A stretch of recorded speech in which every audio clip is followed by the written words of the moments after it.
morning Octopus, happy Monday. So today in English we are going to be looking at conjunctions and then we're going to use them to edit your writing from Thursday's lesson. So from when you began to write your retell of the Dragon Slayer. So today your anchor task is to identify conjunctions. You have some key vocabulary here that you may well need. And our destination is to edit our writing using coordinating and subordinating conjunctions. So your anchor task then, what is a conjunction? So give me a definition of what one is.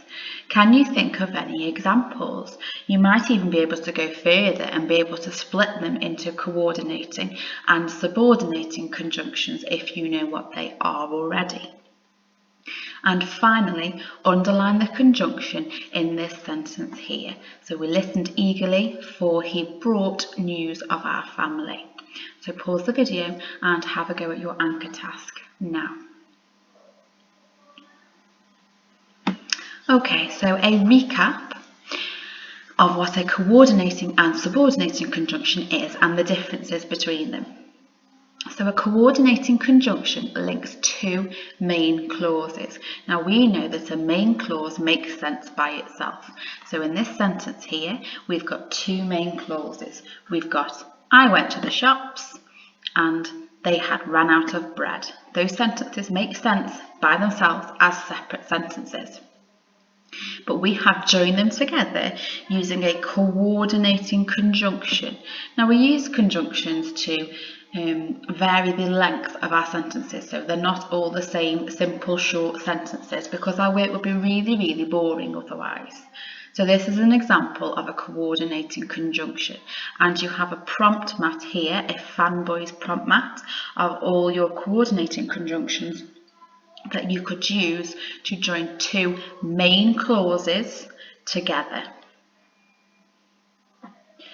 A subordinating conjunction links together a main clause, so a sentence that makes sense by itself, and a subordinating clause, so one that doesn't make sense by itself.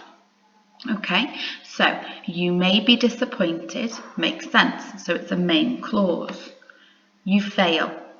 That isn't a sentence, it doesn't make sense by itself, it needs the main clause with it to make sense. And here is our subordinating conjunction in the middle. Remember that you do not always have to put your conjunction in the middle, it can sometimes fall at the beginning of our sentence as well. So at the bottom you have your prompt mat, I saw a wabub, of all the subordinating conjunctions you could use to link together a main clause and a subordinating clause. Okay, so running through the next few slides quickly, have a look at the sentence in the middle, so in the orangey yellow box, and you need to identify whether the sentence uses a coordinating or subordinating conjunction.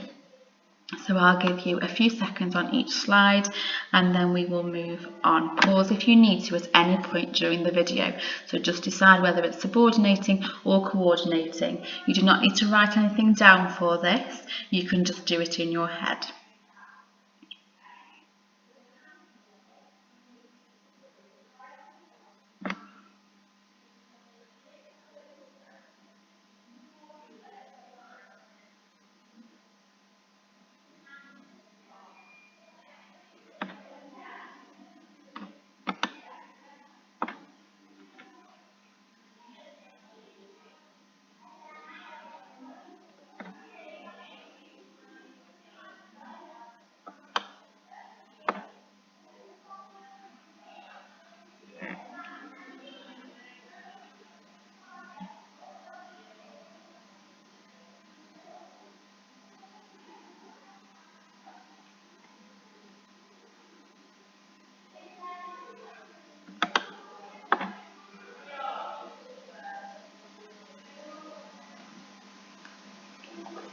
Okay, so your main task today is editing your retell.